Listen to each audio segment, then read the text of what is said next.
Hello students. तो हम अभ्यास सागर का नया पाठ अभ्यास 7 पाठ स्कूल की छुट्टियां और व्याकरणिक विषय सर्वनाम व भेद पढ़ेंगे। तो सर्वनाम व भेद को समझने के लिए हम प्रश्नों का अभ्यास हम करेंगे। तो इन प्रश्नों को आपने ध्यान से सुनना है और ध्यान से करना भी है। तो चलिए पहले प्रश्न की ओर बढ़ते हैं। देखिए, स्कूल की छुट्टियां पाठ में से ही ये कुछ पंक्तियां ली गई हैं। तो पहली पंक्ति में लिखा गया है, पिताजी का मिजाज बहुत खराब होता जा रहा है। तो यहाँ पिताजी आप देख रहे हैं गाढ़े काले अक्षर में लिखे गए हैं और वे बात का बतंगड़ बनाने लगे हैं। तो देखिए, वे को भी यहाँ पर रेखांकित किया गया है। स्वामी तुम अभी सोए नहीं, तो स्वामी यहाँ गाढ़े काले अक्षर में है, तुम को यहाँ रेखांकित किया गया है। ऐसे ही अगली पंक्ति में पिताजी से कहा, आप परीक्षा को लेकर इतने परेशान क्यों हैं? स्वामीनाथन को अचानक लगा कि उसे इतनी जल्दी बाहर नहीं आना चाहिए था। मैंने तो 3/4 पृष्ठ ही भरा है, राजन बोला। अब इन गाढ़े काले अक्षरों को आपने देखना है। फिर ये जो रेखांकित किए हुए शब्द हैं, इनको आपने ध्यान देना है। अब ये जो पहला प्रश्न है इसी पर आधारित है। जो वाक्य अभी आपने पढ़े, ठीक है, अभी हमने पढ़े ना ये वाक्य, उनमें से मोटे काले संज्ञा शब्दों और उनके लिए प्रयोग में आए रेखांकित सर्वनाम शब्दों को लिखिए। अब यहाँ पर आपने क्या करना है, जितने भी मोटे काले और गाढ़े अक्षर थे उनको यहाँ पर लिखना है, ठीक है, और जो रेखांकित शब्द थे उनको यहाँ पर लिखना है, ठीक है। जैसे पहले क में पिताजी लिखेंगे और वे लिखेंगे, ठीक है। देखिए, पिताजी वे, फिर ख वाली लाइन में कौन सा है, स्वामी तुम, ठीक है। तो यहाँ पर आप लिख देंगे स्वामी तुम। ऐसे ही अगली पंक्ति में जो भी आया है वो आप लिखते जाएंगे।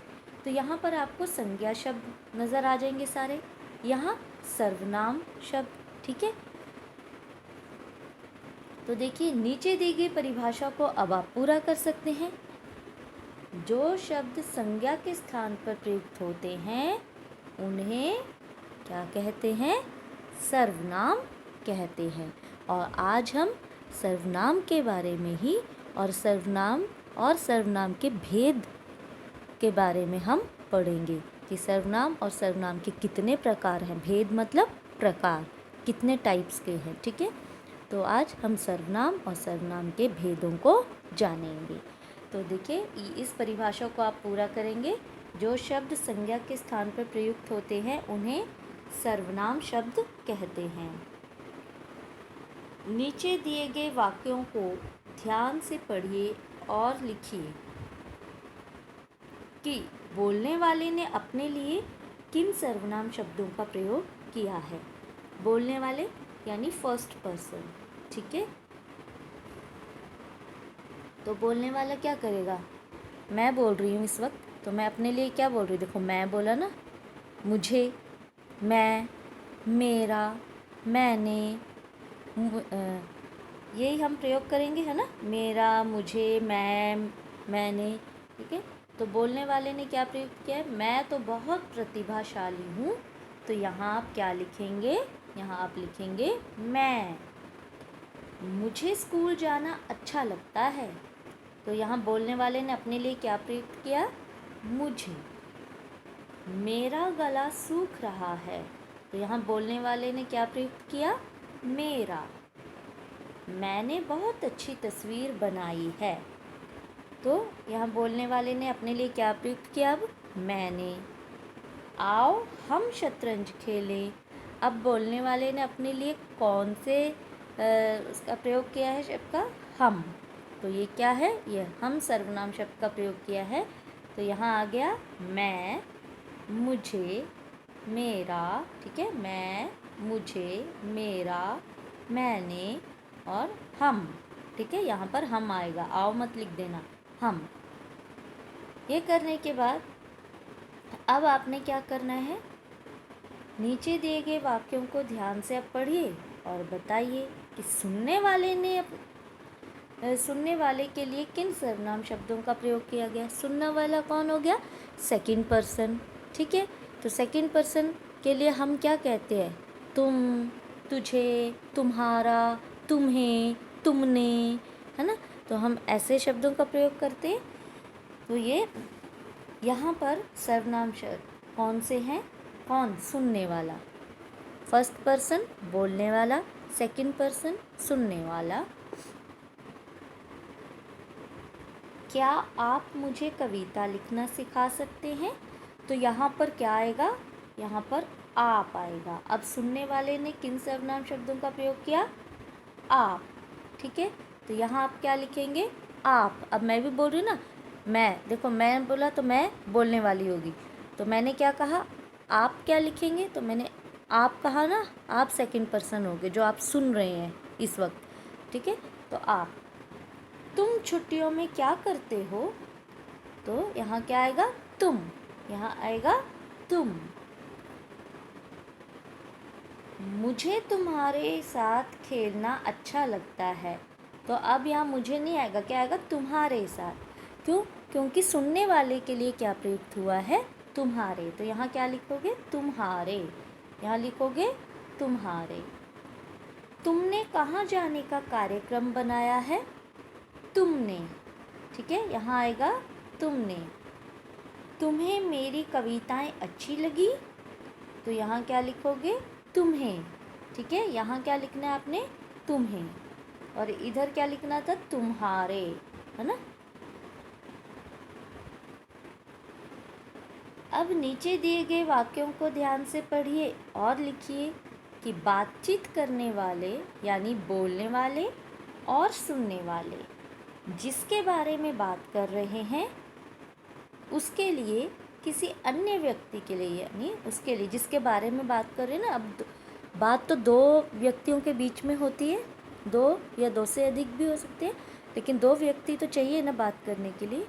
तो जिसके बारे में वो बात कर रहे हैं ना, दो व्यक्ति, यानी किसी अन्य व्यक्ति के लिए किन सर्वनाम शब्दों का प्रयोग किया गया है।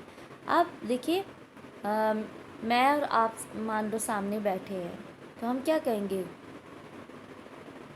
उसे, उसने, है ना, वे, उसे, उसने, उन्होंने, है ना।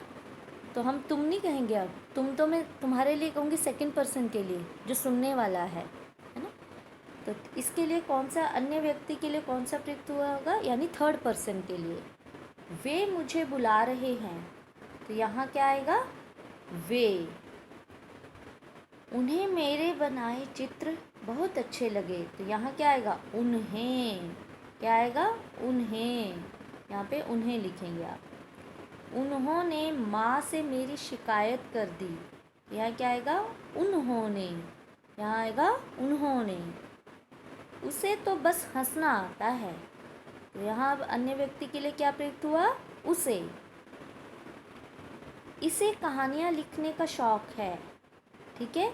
तो अन्य व्यक्ति के लिए क्या प्रयुक्त हुआ, इसे, यानी थर्ड पर्सन के लिए हम क्या सर्वनाम का प्रयोग करें, किस सर्वनाम का, वे, उन्हें, उन्होंने, उसे, इसे, ठीक है। अब पढ़िए, समझिए और याद रखिए। ये सर्वनाम का पहला भेद आपने पढ़ा है, पहला भेद आपने पढ़ा है।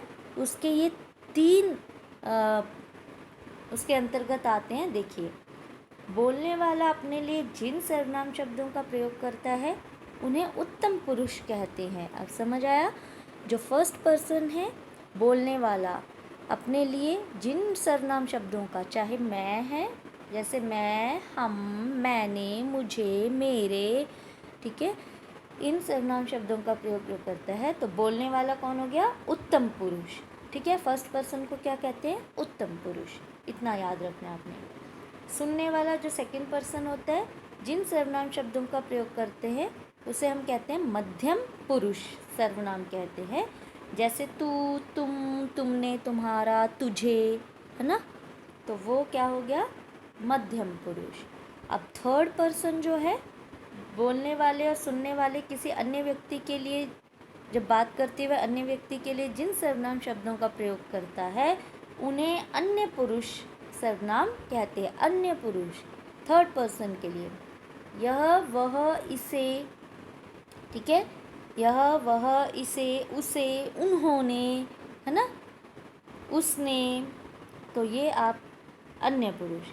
तो ये तीनों जो है उत्तम पुरुष, मध्यम पुरुष और अन्य पुरुष, ये पुरुषवाचक सर्वनाम के उपभेद है। देखिए, सर्वनाम का पहला भेद आपने पढ़ लिया पुरुषवाचक सर्वनाम।